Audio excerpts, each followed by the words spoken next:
Capítulo 4. Eu não sabia como o cabo de madeira da minha faca de caça tinha chegado à minha mão. Os primeiros movimentos foram um borrão dos grunhidos de uma besta gigantesca com pele dourada, os gritinhos esganiçados de minhas irmãs, o frio lacinante que inundou a sala, o rosto aterrorizado do meu pai. Não era um Martax, percebi. Embora o alívio tivesse durado pouco, a besta devia ser tão grande quanto um cavalo, e mesmo tendo o corpo mais ou menos felino, a cabeça era distintamente lupina. Eu não sabia o que pensar dos chifres curvados como de um cervo que despontavam da cabeça, mas leão, cão ou cervo, não havia dúvida dos danos que as garras pretas, semelhantes a adagas, e as presas amareladas poderiam infligir. Se eu estivesse sozinha no bosque, poderia ter me deixado consumir pelo medo. Poderia cair de joelhos e implorar por uma morte limpa e rápida, mas não tinha tempo de sentir terror. Não daria o medo o mínimo espaço, apesar de meu coração latejar desesperadamente em meus ouvidos. De alguma forma, acabei diante de minhas irmãs. Mesmo quando a criatura se apoiou sobre as pernas traseiras e gritou com a boca cheia de presas: "Assassinos!" Mas foi outra palavra que ecoou em minha mente: férico. Aquelas palavras ridículas no portal serviam tanto quanto teias de aranha contra ele. Eu deveria ter perguntado à mercenária como ela matara aquele férico, mas o pescoço grande da besta, aquilo parecia um bom lar para minha faca. Ousei olhar por cima do ombro. Minhas irmãs gritavam, ajoelhadas contra a parede da lareira, e meu pai estava agachado diante delas. Outro corpo para defender. Estupidamente, dei outro passo na direção do férico, mantendo a mesa entre nós, lutando contra a tremedeira em minha mão. O arco e a flecha estavam do outro lado da sala, além da besta. Eu precisaria passar por ela para pegar a flecha de freixo e ganhar tempo suficiente para atirá-la. "Assassinos!" Rugiu a besta de novo, os pelos eriçados. Por favor, balbuciou meu pai atrás de mim, incapaz de encontrar forças para ficar ao meu lado. "O que quer que tenhamos feito foi sem saber e... Nós não matamos ninguém!" acrescentou Nesta, engasgando nos soluços, o braço erguido sobre a cabeça, como se aquele minúsculo bracelete de ferro funcionasse contra a criatura.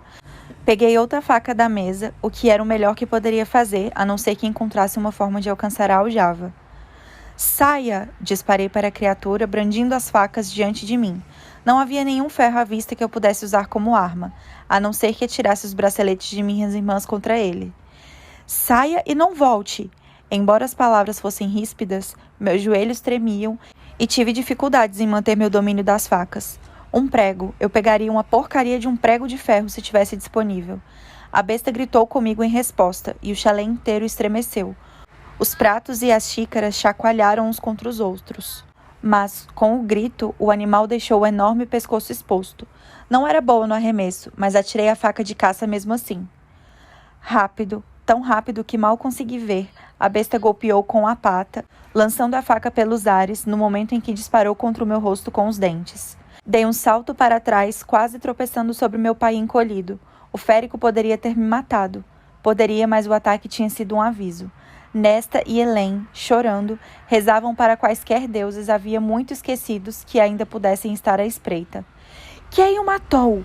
A criatura caminhou até nós. Ele apoiou a pata na mesa e o móvel rangeu sob seu peso. As garras emitiram um som seco à medida que cada uma delas cravava na madeira. Ousei dar mais um passo à frente, enquanto a besta empinava seu focinho sobre a mesa para nos farejar. Os olhos da besta eram verdes, salpicados de âmbar. Não eram olhos de animal, não com aquele formato e cor. Minha voz saiu surpreendentemente tranquila quando questionei: "Matou quem?" A besta grunhiu, um rugido baixo que fez o lobo na floresta parecer um filhotinho. "O lobo!" disse a fera, e meu coração quase parou. O rugido tinha sumido, mas a ira permanecia, talvez até mesmo um toque de tristeza. O choro de Helen atingiu um tom estridente. Mantive o queixo erguido. "Um lobo?" "Um enorme lobo com pelagem cinza", grunhiu a besta em resposta. Será que saberia se eu mentisse? Féricos não podiam mentir, todos os mortais sabiam disso. Mas será que podiam farejar as mentiras nas línguas humanas? Não tínhamos chances de escapar daquilo lutando, mas talvez houvesse outras formas. "Caso ele tenha sido morto por engano", falei para a besta o mais calmamente possível. "Que pagamento poderíamos oferecer em troca?" Aquilo era um pesadelo, e eu acordaria rapidamente ao lado da lareira, exausta pelo dia no mercado e pela tarde com Isaac. A besta soltou um latido que poderia ter sido uma gargalhada amarga. Ele empurrou a mesa para caminhar em um pequeno círculo diante da porta destruída. O frio era tão intenso que estremeci. O pagamento que devem oferecer é aquele exigido pelo tratado entre nossos reinos.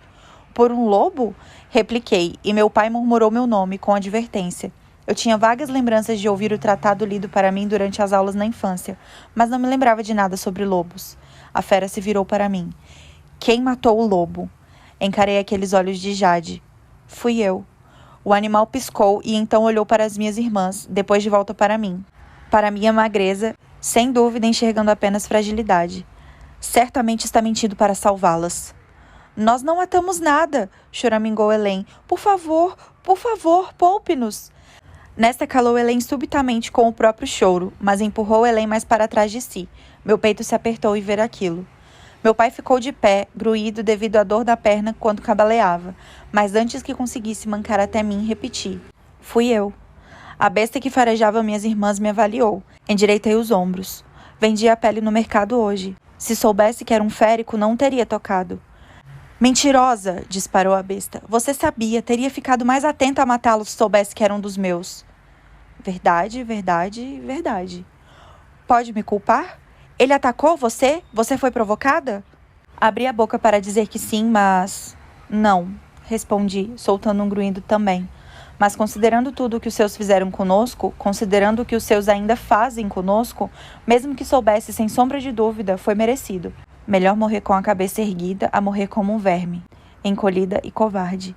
Mesmo que o grunhido de resposta da criatura fosse a definição da ira e do ódio, a luz da lareira refletiu nas presas expostas do animal.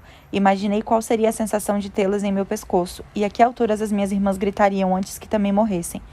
Mas eu soube, com uma clareza repentina e certa, que nesta ganharia tempo para que Helen fugisse. Não para meu pai, por quem sentia rancor com todo o coração de aço. Não para mim, porque nesta sempre soubera e odiara que ela e eu fôssemos dois lados da mesma moeda, e que eu pudesse travar minhas próprias batalhas.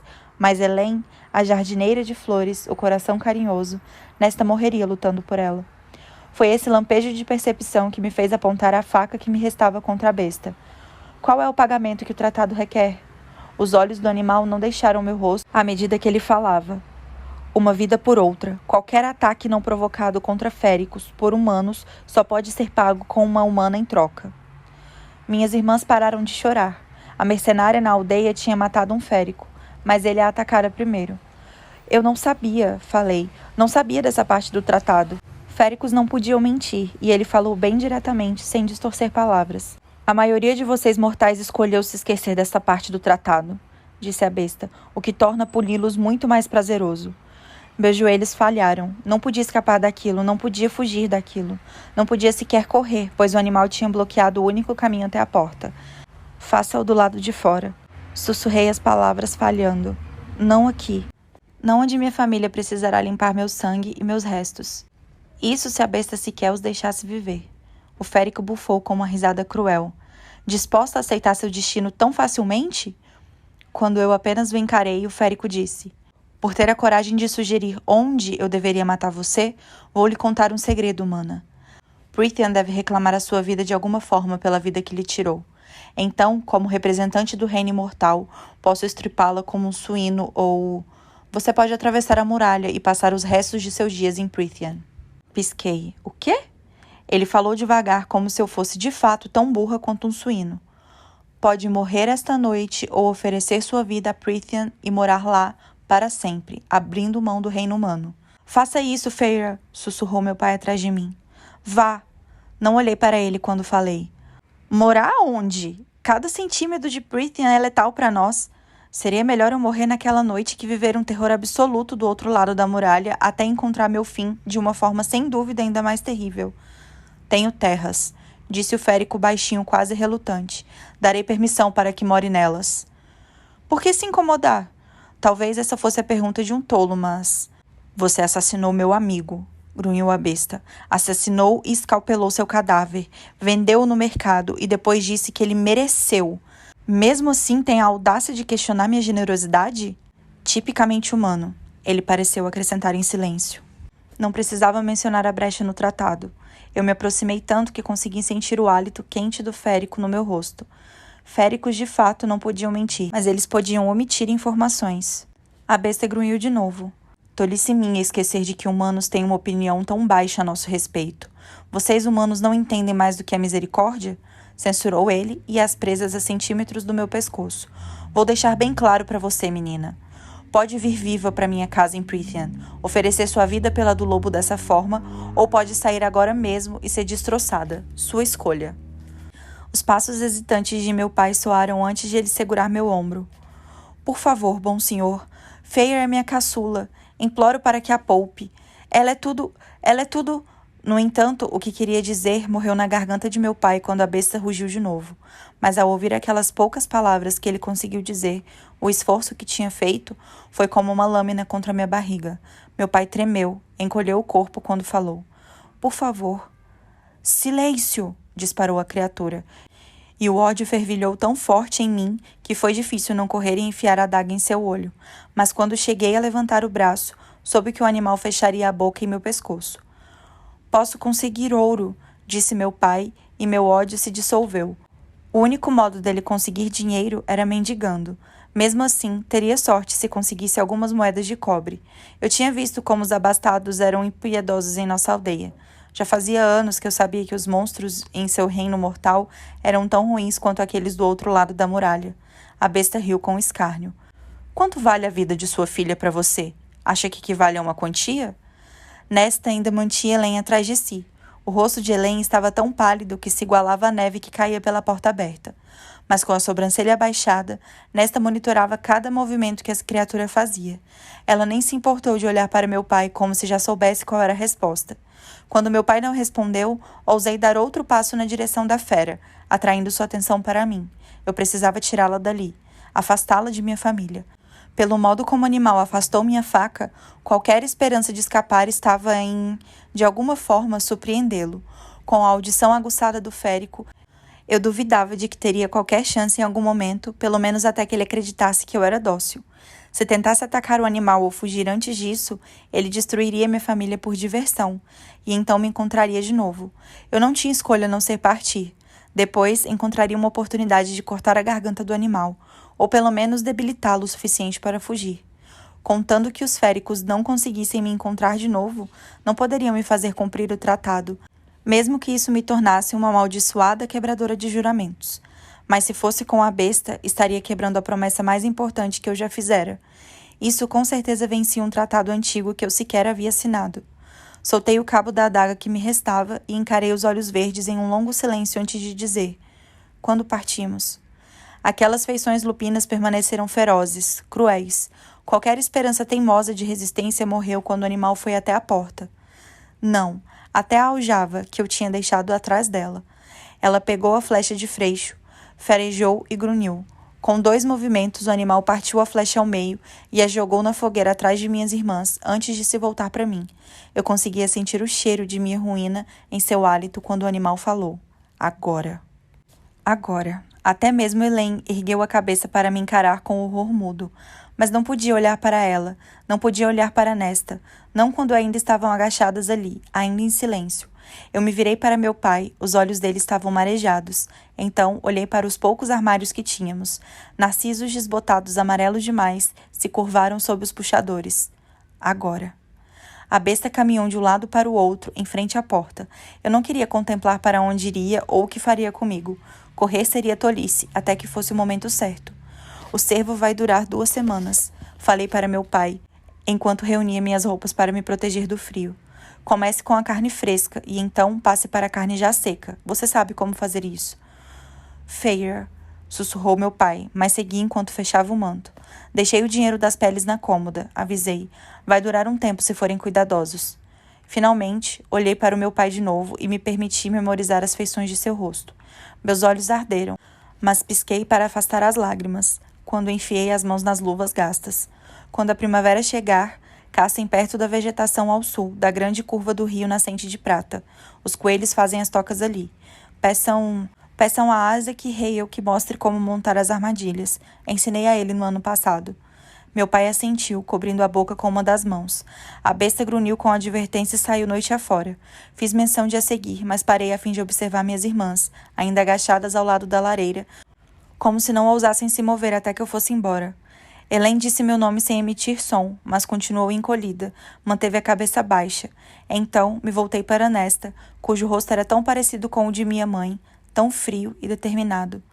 O que quer que faça, disse eu baixinho, não se case com Thomas Medray. O pai dele bate na mulher e nenhum dos filhos faz nada para impedir. Os olhos de Nesta se arregalaram, mas acrescentei. Hematomas são mais difíceis de esconder do que a pobreza. Nesta enrijeceu o corpo, mas não disse nada. Nenhuma de minhas irmãs disse algo à medida que me dirigia à porta aberta. Mas a mão de alguém se fechou em meu braço, me puxando até que eu parasse. Quando me virei para olhar para ele, meu pai abriu e fechou a boca. Do lado de fora, a besta, sentindo que eu tinha sido detida, emitia um grunhido estrondoso na direção do chalé. Feira, disse meu pai. Os dedos tremeram quando segurou minhas mãos enluvadas, mas os olhos deles ficaram mais nítidos e mais fortes do que eu vira em anos. Você sempre foi boa demais para este lugar, Feira. Boa demais para nós, boa demais para qualquer um. Ele apertou minhas mãos. Se algum dia fugir, se convencê-lo de que pagou sua dívida, não volte. Eu não esperava um adeus de partir o coração, mas não imaginava aquilo também. Jamais volte, aconselhou meu pai, soltando as minhas mãos para me sacudir pelos ombros. Feira, meu pai disse meu nome às pressas, a garganta oscilando. Vá para algum lugar novo e construa sua reputação lá. Ao longe da besta, era apenas uma sombra me chamando para o destino que eu, sem querer, tinha infligido a mim mesma e à minha família. Uma vida por outra. Mas e se a vida oferecida como pagamento também significasse a perda de outras 3? Só esse pensamento me deu coragem e me fez voltar à realidade. Eu jamais contei a meu pai sobre a promessa que tinha feito à mamãe. E não havia por que explicar agora. Então me desvencilhei dele e saí. Deixei que os sons da neve estalando sob os meus pés levassem as palavras de meu pai enquanto seguia a fera para o bosque envolto pela noite.